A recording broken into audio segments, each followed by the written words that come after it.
스포타임즈 2023년 4월 17일자를 진행하도록 하겠습니다. 구독, 좋아요는 제게 큰 힘이 되겠고요. 1.5 배속을 보시기 바랍니다.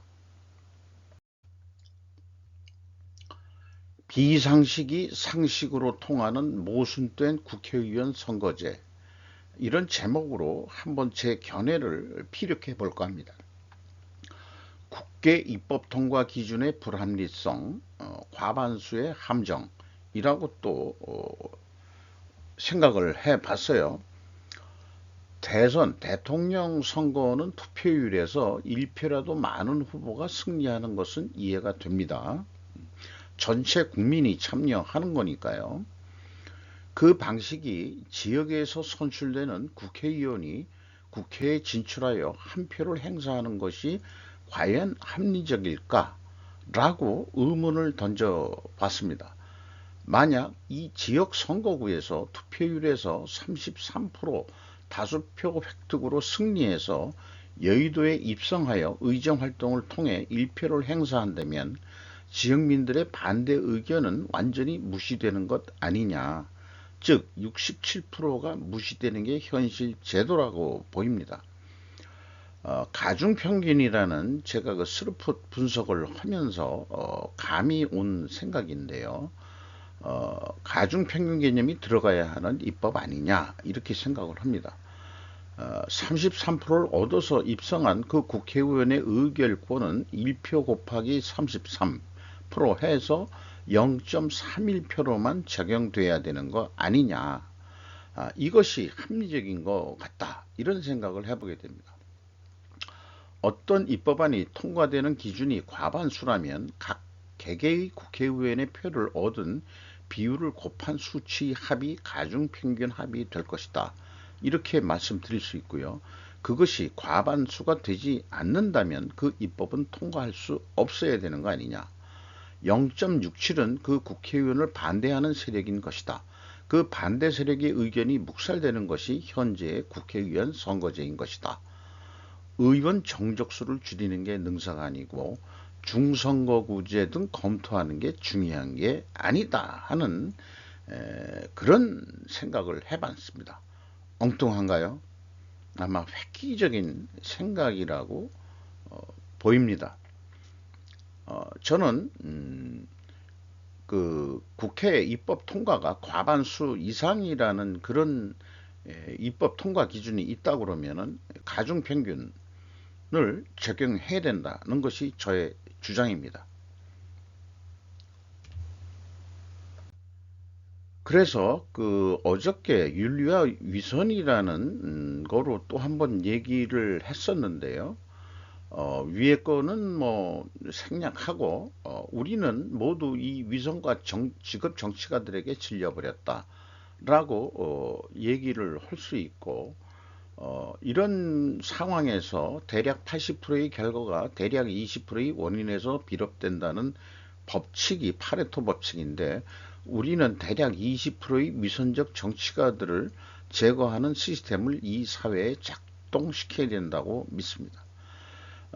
이런 견해를 밝히는 뉴스가 나가자마자 거기에 호응이라도 하듯이 정치의 실종, 대통령실 여야 동반 추락이라고 나왔습니다. 윤 대통령 지지율 20%대 급락, 여지도부 설화 내분 휩싸여, 야는 전대 동봉투의 의혹 수렁, 동아일보 김지연 기자 외 2명, 3명이 공동 취재해서 신중, 그러니까 한 3명의 기자들의 이름을 연서했다는 것은 신중하게 취재를 했다라고 그렇게 느낌이 오죠. 국내 정치 진흙탕 싸움에도 불구하고 국군은 그래도 할 일은 한다라는 또 생각은 들어가네요.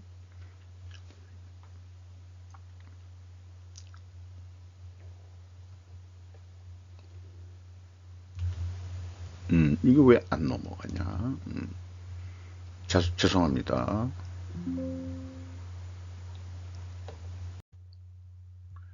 예, 조선은 일본의 식민 지배가 아니라 왕족과 양반이 일본에 팔아 흡수 합병이 된 것이다. 이것도 기업 분석을 하다 보니까 역사 인식을 또 제 나름대로 해본 또 엉뚱한 그 착상이 난다 이렇게 얘기할진 모르지만은 곰곰이 생각해보는 화두를 던져보게 됩니다. 기업의 흡수 합병이라는 것이 있다. 또 분할도 있다. 일본의 패망으로 조선은 일본으로부터 재분할된 것으로 비유할 수 있다. 대만은 일본의 식민지였다고 불러도 된다. 그러나 조선은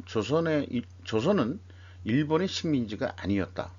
한일 합방은 기업의 흡수 합병과 같은 성격이었다. 식민지란 개념은 그 식민지에서 어떤 원재료를 싸게 가져다가 제품을 만들어서 다시 그 식민지에게 비싸게 팔아서 이득을 챙기는 것이 주정이었습니다. 유럽의 식민지 쟁탈전이 바로 그것이었고 인도가 영국의 식민지가 된 대표적인 예가 되겠습니다. 그런 그 유럽의 열강들이 동남아를 거쳐 천국에 다다라서 아편 정쟁 등 찢겨지는 상황에 조선도 그 물살에 휩쓸렸었죠. 그런데 일본은 스스로 자신들이 식민지가 되지 않은 것은 막부 정부의 사무라이 군사력 때문이라고 보았다. 아, 그래서 서구는 일본의 무기를 팔아 이득을 보았다. 그 결과 명치유순으로 나타났고 조선을 합병할 수 있는 산업 국가가 되었다라고 역사를 해석할 수 있지 않겠느냐. 이토 히로부미는 당초 합병에 반대했었다고 한다. 왜냐하면 이득을 보기보다는 오히려 조선에 투자를 더 많이 해야 되기 때문이었다라고 얘기를 하고 있습니다. 물론 대표적으로 100%가 그렇다는 게 아니고 호남쌀은 군산에서 통해 가져갔다 하지만 우리가 교과서에서는 수탈이라고 하지만은 사실상 선물 거래소까지 있었다는 것을 군산 역사박물관에 가면 큐레이터가 자세히 설명을 하고 있습니다. 그러니까 이 그 나라를 팔아먹으면서 귀족식을 얻은 사람들이나 또는 그 호남의 그 토종 그 토종 그 지주들은 그 일본과 말하자면은 그 일본에 협조하는 조건으로 땅을 유지하면서 그렇게 그 쌀을 갖다가 일본에 팔기도 하고 그렇게 했던 것으로 돼 있는데 토지를 잃어버리고 뭐 이러는 것은 선물거래소에서 그 투기까지 하는 바람에 잃어버린 농토를 잃어버린 사람들도 많다. 뭐 이렇게 돼 있어 가지고 전형적으로 이런 폐해를 알고 있기 때문에 이승만 정권에서는 토지 개혁을 감행했던 것으로 역사 해석을 해야 된다 이렇게 봅니다. 따라서 조선인은 일본인과 같은 명색은 황국 신민으로 불렸습니다. 그래서 적과 꿀이 흐르는 만주를 대본영 그에서는 선전하면서 만주국을 세워가지고 일본 국민이나 또 원래 그 한국 식민이 됐으니까 한반도에 사는 한국 식민들에게 만주를 홍보하면서 그거야말로 만주국의 식민을 시켰던 거죠. 그러니까 만주 제국은 마지막 황제에서 나오는 만주 제국의 황제가 된 마지막 황제는 실질적으로 일본의 그 식민지였다라고 얘기는 할 수 있어요. 그러나 역사를 재해석을 한다고 한다면은 조선은 식민지가 아니었다. 다만 일반 기업에서 얘기하는 그 한일 합방이라는 것을 저는 흡수 합병 당한 것이다 라고 얘기를 하고 흡수 합병을 하는데 왕족과 일부 귀족들이 양반들이 귀족 자기를 얻으면서 나라를 팔아먹었을 뿐이다 라고 그렇게 얘기를 하는 것입니다. 그들이야말로 진짜 이 친일 매국노이지 나머지 모두를 친일 매국노로 매도하는 좌파 정권에 얼마나 제가 식상을 했으면 이런 생각까지 하게 됐을까요? 자, 그래서 군인은 내부 정치에 국내 정치의 혼란에도 불구하고 군인들이 하는 일들을 보면은 북경비정 해상 침입 후 격퇴. AP 김동현 기자의 보도 내용인데요. 군 당국은 중국 어선을 추격하던 과정에 일시적으로 서해 경계선을 넘어온 북한 경비정을 격퇴하기 위해 경고 사격을 가했다고 밝혔다. 경고 사격을 하자 북한 경비정은 즉각 퇴각했다고 합동참모본부가 23일 밝혔다. 23일이 언제 23일인지 모르겠네. 한국은 1950년에서 53년 3년 전쟁이죠. 한 250만 명이 죽어 나갔죠. 한국전쟁 말기 유엔군 사령부에 의해 작성된 이후 수십 년 동안 북방 한계선 주변을 순찰해 왔다. 북한은 이 선을 인정하지 않고 현재 남한이 장악하고 있는 수역을 깊숙이 잠식하는 경계를 고집하고 있다. 이런 얘기가 되겠어요. 한미 대규모 연합 공중훈련 개시. 코리아 타임즈. 한국과 미국이 북한의 군사적 위협에 대한 억지력 강화를 위해 합동으로 대규모 연합 공중훈련을 시작했다고 한국 공군이 밝혔다. 이러다가는 1년 내내 계속 훈련하는 모습을 연출이 될 것 같습니다. 여기 중요하게 동원된 그런 어떤 장비들에 대한 그 전투기들에 대한 내용이 소개되어 있고요. 또한 동일한 날짜로 동해에서도 북한의 위협 속에 한미일 미사일 방어 훈련이 또 실시가 됐다. 북한 위협에 대한 억지력을 강화하기 위한 노력이 강화되는 가운데 한국, 미국, 일본이 월요일 동해 공해상에서 상국간 미사일 방어 훈련을 시작했다고 한국 이번에는 해군이 밝혔습니다. 목요일 고체 연료로 추정되는 대륙간 탄도 미사일 ICBM 발사 등 북한의 도발적 행동에 따라 안보 공조를 강화하고 있다. 이렇게 얘기하고요.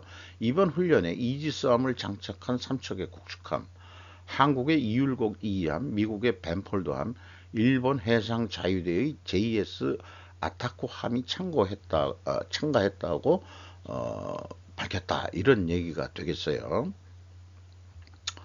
요거는 전라남도 광주에 있는 공군 비행장에서 이륙하기 위하기 전에 모습이 찍힌 거고요. 요거는 동해상에서 세 개의 함정이 합동 훈련을 하고 있는 내용입니다. 한일 5년 만에 외교 국방장관 안보회담 개최. 코리아 타임즈가 연합뉴스를 인용해서 보도한 건데요. 윤 대통령이 일본을 방문하면서 역사 분쟁으로 훼손된 관계를 개선하고 안보 협력을 강화하기로 합의한 후 이루어진 것인데, 이른바 2+2 회담에는 서민정 외무성 아시아 태평양 담당 국장과 우경석 방위성 국제정책실장, 그리고 일본 측 대표는 후나코시 다케히로 아시아 대양주 담당 국장이 참석했다. 방위정책국 부국장 안도 아스이도 참석을 했다. 이렇게 얘기를 하고 있습니다. 이번 회담에서 양측은 동북아 및 한반도 안보 상황에 대한 평가와 국방 및 안보 정책을 공유할 것으로 예상된다고 보도를 냈습니다. 서울경제. 한중 전기차 볼모지 일서 진검 성부. 현대차 올 코나 일렉트릭 출격. 비아디는 2종 출시의 세력 확장. 요것이 작년에 카 오브 더 이어 재팬 2023에서 외국 차로서 1위에 오른 현대차 아이오닉 5에 대한 사진이고요. 이거는 비아디의 오토3라고 되어 있는 차의 모양이 되겠습니다. 현대, 기아, 상하이 모터쇼의 34정 공개, 중시장 재공량 나선다. 이런 뉴스가 또 나왔습니다. 그리고 작년 한 세계 수출시장 점유율 2.7%, 2008년 금융위기 이래 최저다. 정만기 무역 부회장은 지난 5년간 기업 규제 확대, 노동 유연성 악화 등 한국의 산업 입지로의 매력도 저하로 수출 산업 기반이 약화됐다며 노동 경직성을 해소하고 수출업계의 경쟁력을 강화하는 생산의 유연성 확보가 필요하다고 말했다. 그래서 세계 시장 수출 점유율이 하락하고 있는 것을 나타내고 있습니다. 미 반도체 지원법 IR에 멍드는 세계 경제, 자국 우선주의 산업 정책으로 세계 GDP 2% 감소, 헤럴드 경제의 보도 내용인데요. 최근 중국과 미국을 중심으로 두드러지고 있는 자국 우선주의 산업 정책이 결국 세계 경제에 부정적인 영향을 미칠 것이라는 전망이 나왔다. 미국의 반도체 지원법, 인플레이션 감축법, 유럽의 핵심 원자재법 등이 대표적이다. 이렇게 했고요. 또 SBS 비즈에서도 반도체법 IRA 자국 우선주의 세계 경제적 타격, 세계 GDP 2% 감소 거의 동일한 내용을 이렇게 그 경제 뉴스로 하는데 여기에서 눈에 띄는 것은 자국 우선주의라는 얘기가 되겠습니다. 그러면은 자국 우선주의라는 용어가 과연 바람직할 것인가? 왜냐하면 자국 이기주의의 다른 말이기 때문입니다. 세계의 어떤 나라도 자국의 이익을 우선할 것은 자명한 사실임에도 왜 미국이 그렇게 하면 나쁜 것으로 보도해야 하는 것인지 의문이 갑니다. 그럼에도 불구하고 중국의 자국 우선주의에 대해서는 구체적 언급이 없습니다. 중국은 자국 우선주의가 아니고 세계 평화 우선주의를 하는 나라입니까? 한국의 언론 보도 자세가 편향되어 있다. 중국의 우호적으로 이렇게 생각이 됩니다. 미국의 방식은 자신들의 법에 의해 수출자가 법 준수를 선언하면 교역할 수 있는 걸 원칙으로 하고 있습니다. 다만 법이 있긴 있는데 법에 저촉되는 사건이 드러나면 징벌적 배상을 하는 제도일 뿐입니다. 그러니까 거기에 뭐 수출하기 위해서 사전에 검사를 받고 그다음에 인증을 받고 그런 제도는 없어요. 필요하면은 내가 미국의 법을 지킵니다 라고 선언하고 들어가서 장사를 하면 됩니다. 그게 허락되는 나라고 그런데 미국 법을 위반하면은 징벌적 배상이 떨어지는 거죠. 이번 IR법이나 치법은 재정 지원이 들어가므로 재정 지원이 만약에 들어가서 사전에 자기네들이 어떤 인증을 한다는 개념일 뿐인 것입니다.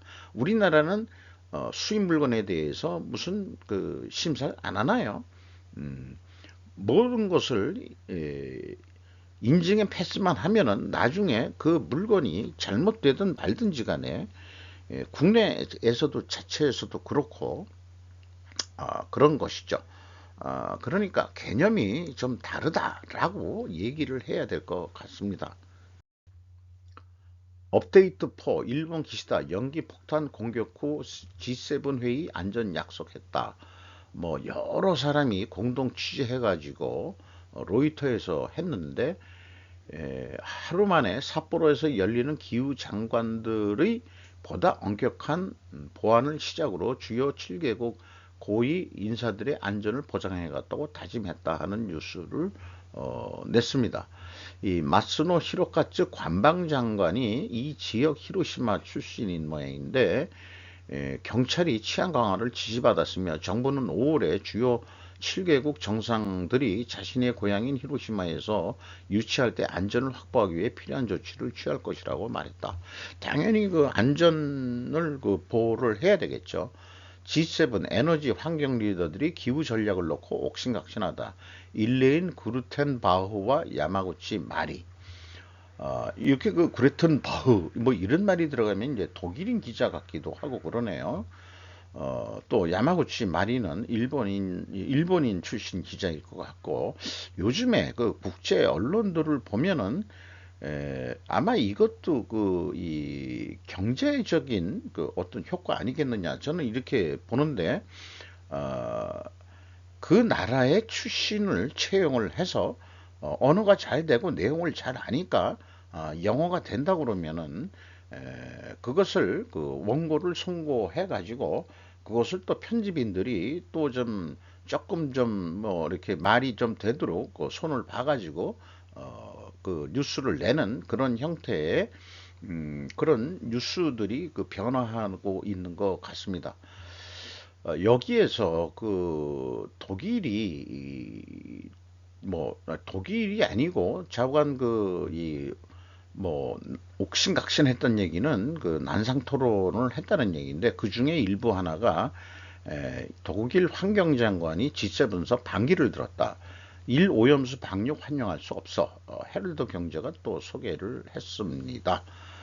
음, 그 독일이 다시 그 탈원전을 다시 확고히 해가지고 원전을 안 한다.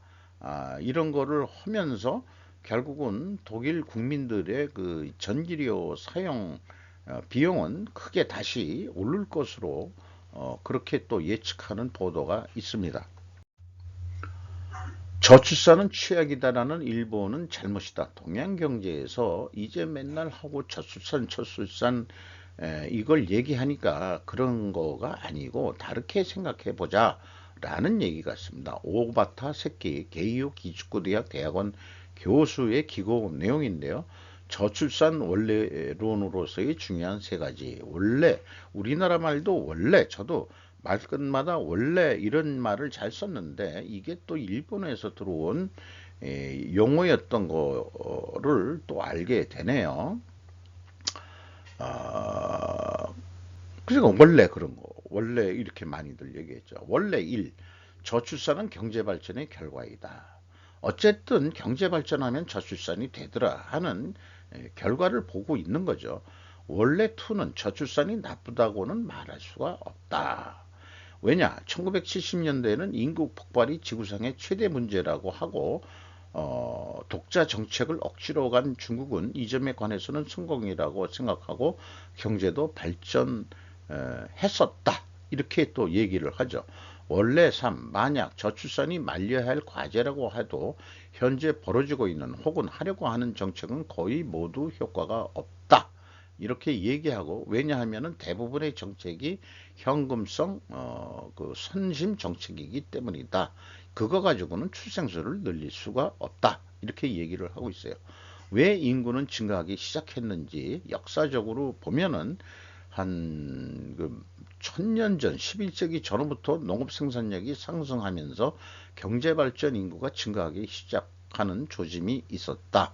그러니까 산업화도 덩달아서 올라간 거죠. 농업 생산력이 올라간 것도 공업화, 철기 문화하고도 관계가 충분히 있는 거고요. 옛날에는 목재로 만든 농기구를 가지고 있는데 철기, 쟁기를 가지고 농업을 하면서 땅을 더 깊게 파고 뭐 이런 어떤 그 산업화의 그런 거로, 또 그다음에 농기계의 자동화 뭐 이런 거로 해서 농업 생산물이 늘고 또 인구도 늘었다. 이렇게 이제 보는 게 맞을 겁니다.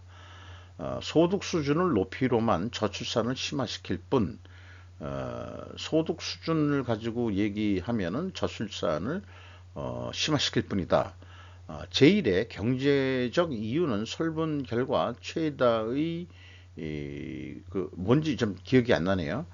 결혼의 필요성을 느끼지 않는다. 1위는 자신의 시간 자유로운 생활을 위하는 것이다. 겨우 그 다음이 제3위인 이유인 것이다. 뭐 이렇게 얘기를 하고 있네요.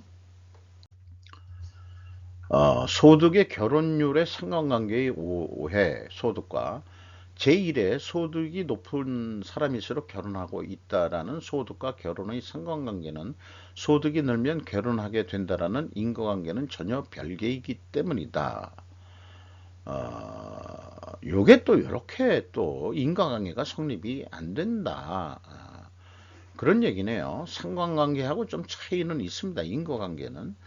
저출산의 그래서 원인은 사회의 문제라고 이 저자는 얘기를 하고 있고, 어, 단순히 극히 평범한 경제 원칙, 기업의 이익의 극대화 행동으로 곧 해결될 것이다. 이것이 나의 자연에서 보통 저출산 대책인 것이다. 왜 이것을 실현하는 것이 어려운가? 그것은 일본의 기업이 바보이기 때문이다라고 진단하고 있습니다. 일본의 저출산이란 무엇인가 해서 그것은 저출산의 문제가 아니고 기업의 이익 문제이며 사회보장 시스템의 문제인 프라이드의 문제이며 패권 다툼의 문제이다. 이렇게까지 정의를 하고 있네요. 경제 주체가 개별 과제에 정면으로 마주보는 수밖에 없다. 이렇게 얘기했는데 다분히 자본주의적인 시각을 가진 그런 얘기인 것 같습니다.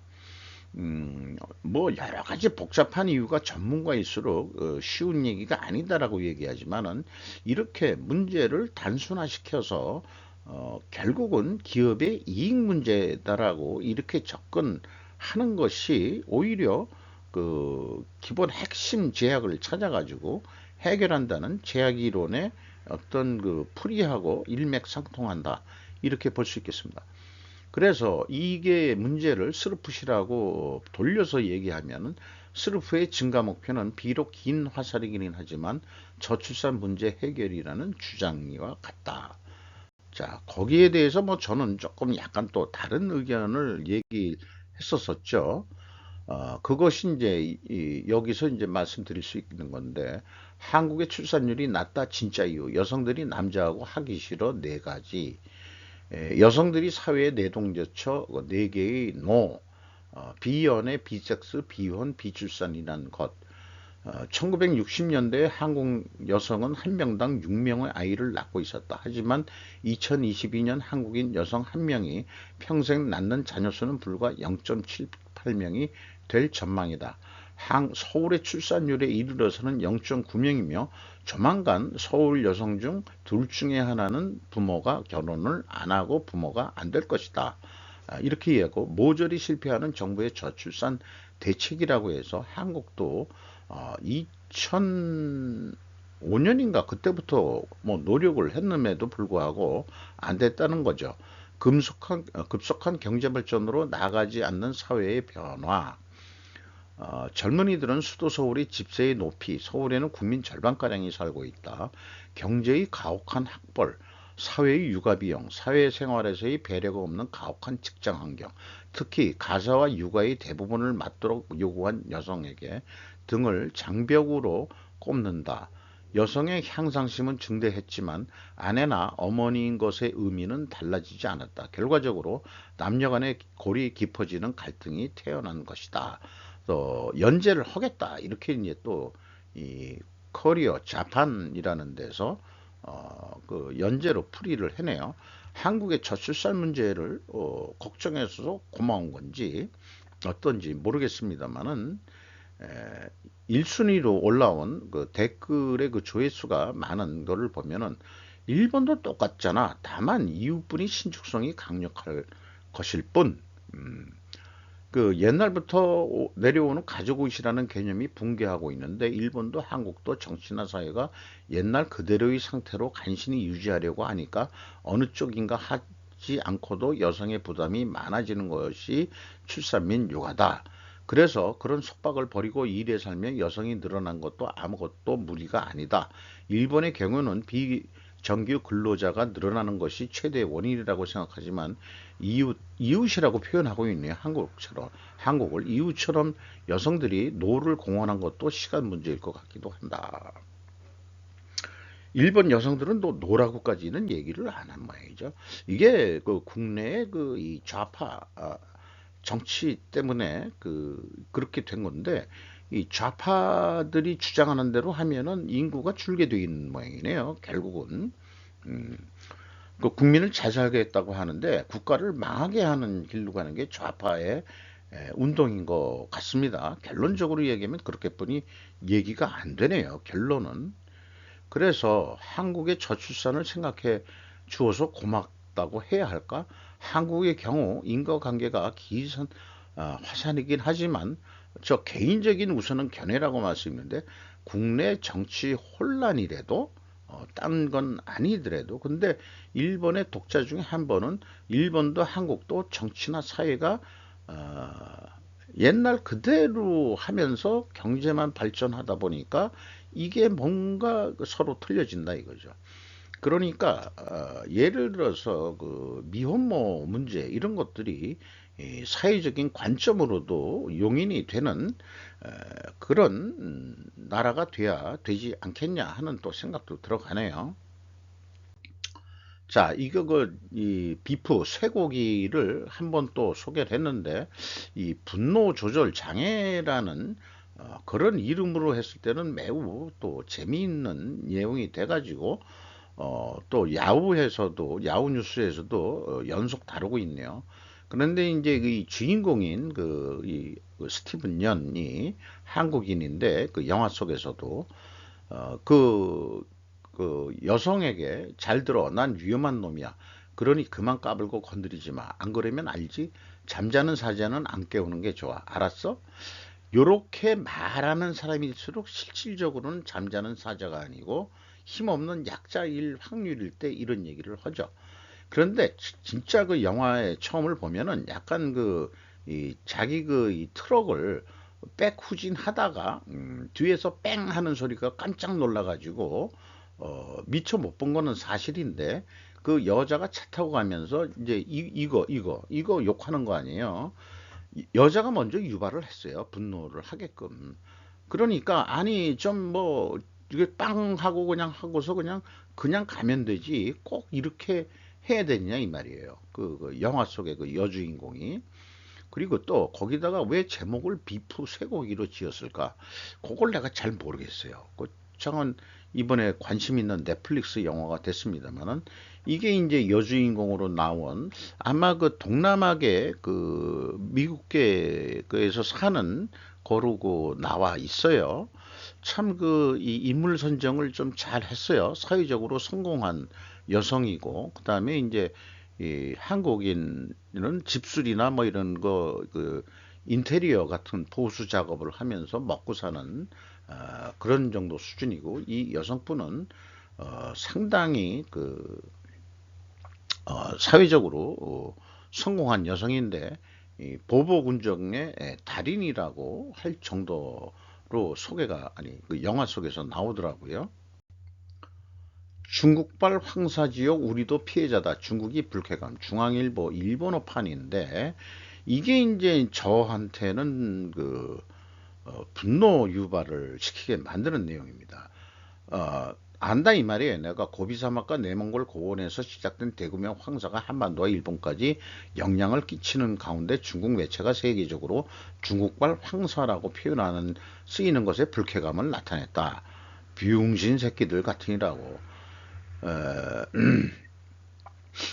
그게 이게 요건 제가 내몽 고는 중국 땅 아니냐. 그리고 과거 황사보다 더 문제인 것은 공업화에 따른 오염 미세먼지가 섞인다는 것이다.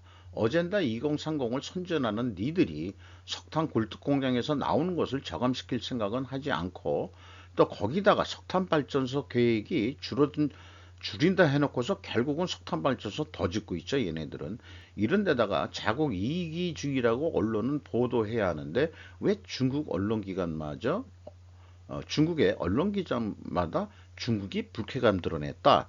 이따위 식의 이 언론을 하는 걸 보면은 나는 중국 애들이 언론기관에도 돈을 매우 많이 돈을 쳤다 하는 물을 쳤다 하는 생각이 안 들어갈 수가 없어요. 10일 서울 영등포구 영등포에서 바라본 남산 서울타워의 모습, 황사의 영향으로 형체만 희미하게 보이는 것이다. 여기 살짝 보이는데 이 정도까지 넘어오는데 어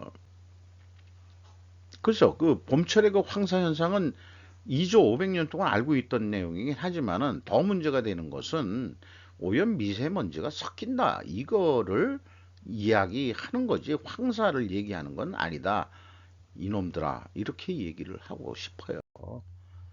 땅끝 해남 솔라시도의 글로벌 빅테크 눈독 들이는 까닭. 보성산업이라는 데가 있는 모양인데 보성이면 보성 녹차 이거 하고 거의 그 지역이 그쪽 출발이 해서 보성산업이라 그런지 또 그 건설회사 같아요. 한양 어, 회사도 그 보유하고 있는 회사라는데 글로벌 빅테크 데이터 유치 본격화 해남의 솔라시도라는 데를 만드는 모양이고 계획하고 있는 모양입니다. 이 전라남도와 전남 개발 공사 등과 함께서 친환경 미래 도시로 본격적인 개발을 진행하고 있다. 중국의 경우에는 미국과 갈등을 겪고 있다는 점에서 적합하지 않고, 일본의 경우 지진, 해일 등이 우려가 있다는 점이 단점으로 지적되고, 싱가포르의 경우 국토가 좁고 전력 인프라 확장이 쉽지 않다기 때문에 우리나라가 최적지 아니겠느냐. 그래서 일부 데이터 센터는 부산에도 들어온 게 있고, 또 인천 국제 송도 인천 국제 도시도 적합한 배우지 아니냐, 뭐 이런 얘기가 있는데, 해남 땅끝 마을에 이렇게 그 저진되면은 지역적으로는 조금 더 그 이롭긴 하겠지 어떨진 모르겠는데, 뭐 생기는 것도 좋겠죠. 그렇게 생각이 들어갑니다.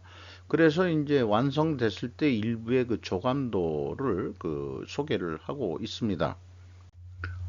요맘때 쏟아지는 성적표, 감사 사업보고서 뭐길래 손엄지의 주식살롱이라고 뉴스 1에서 요거 뭐 사진까지 어 전문 기자는 모양이에요. 그 이 금융주식증권부 손엄지 기자라고 돼 있는데, 자기네들은 근데 사업보고서의 많은 목차 중에서 기자들은 임원 및 직원 등에 관한 사항을 제일 좋아하는데요. 회사 구성원에 대한 자세한 정보를 알 수 있기 때문이고, 연봉 5억 이상을 받는 임직원 중 상위 5명에 대해서는 연봉의 구체적인 산정 기준 방법을 기재하고 있는데, 기자들은 이를 보고 연봉킹은 누구와 같은 기사를 쏟아냅니다. 이렇게 하고, 흔히 상대방과 긴밀한 관계임을 강조할 때 집안의 숟가락 개수도 아는 사이라고 말합니다. 여러분이 사업 보고서를 꼼꼼히 읽어본다면 회사와 이러한 관계가 될 수 있을 겁니다. 이런 정보를 숨김없이 공개하는 기업이 좋은 회사이고요 했는데, 주식 투자를 하기 전에 사업 보고서를 읽어보는 습관을 가지는 것이 좋습니다. 누군들 안 읽어보겠소? 이름도 참 재밌어요. 손엄지. 재무제표를 분석하고 경영성과를 평가하고 해석하는 콘텐츠를 언론기관에 팔아야 되겠는데 라는 생각이 언뜻 들어가네요. 일본인 실은 술을 마실 수 없다처럼 진화하고 있다. 그 놀라움의 이유, 오쿠다 마사코 의학 박사가 현대 비즈니스를 통해서 한 내용인데요. 술에 약한 편이 생존에 유리했다. 아직까지는 이 가정입니다. 벼 농사는 7, 8년 전에 현재의 중국을 흐르는 나가에는 동종국해에 쏟아지는 지역에서 시작되었다고 생각되고 있다. 사실 여기는 술에 약한 사람의 비율이 가장 높은 지역이기도 하다. 고열을 반복하는 말라리아도 마찬가지다. 말라리아를 매개하는 학질모기의 유충도 농가 습지에서 살고, 유충이 사람에게 흡혈할 때 말라리아 병원체가 인체에 들어간다. 술에 약한 일본인은 유해물질 아세트알데히드가 혈액에 많이 녹아있어 침입한 병원체가 활발하게 활동하지 못할 가능성이 있다. 그래서 그 결과 술에 약한 편이 살아남기 쉬웠기 때문이 아니냐는 설이 요즘에 나오고 있다. 어쨌든 한반도에서도 술에 강한 사람은 조상이 추운 유목지역에 살던 북방계 기마 민족이었던 것이다라는 또 생각을 하게 되네요. 그러니까 일본 국민을 할 때 그 동남아에서 그 배 타고 올라간 남방계 사람들도 있고, 또 한반도에서 넘어간 북방계 사람들이 혼재되어 있는 것으로 그렇게 되어 있고요. 한반도에도 일부는 남방계가 과거에 역사시대 이전에 있었지 않았겠느냐, 이런 의견들도 있죠. 그런데 그걸 하면서 이런 사진을 게재했는데, 현대 비즈니스에서 이게 그 뭔지 무슨 관계가 있어가지고 이런 이쁜 사진을 게재했는지 모르겠네요. 저 개인적으로도 뭐 동창들하고 술을 먹더라도 나이들이 먹어서 그런지 소주 한 세 잔 먹고 알딸딸하다 좋다 정도로 하는데, 혼자 한 병을 먹어도 저는 알딸딸하지가 않거든요. 그래서 술값이 많이 들어가요. 이게 이 주상이 내린 저주 아니냐. 이거 유전자가, 저도 좀 한참 전에 그 돌아가신 부친께 그런 고민을 얘기해 봤어요. 그 술이 잘 안 취해요. 그랬더니 그 부친께서도 큰 고민하시다가 아무래도 유전인 것 같아 이렇게 얘기하셨었거든요. 그러니까 이 씨가 다른 거군요. 씨가 네, 이렇게 또 생각을 하면서 4월 17일자 슬픈 뉴스를 마치도록 하겠습니다.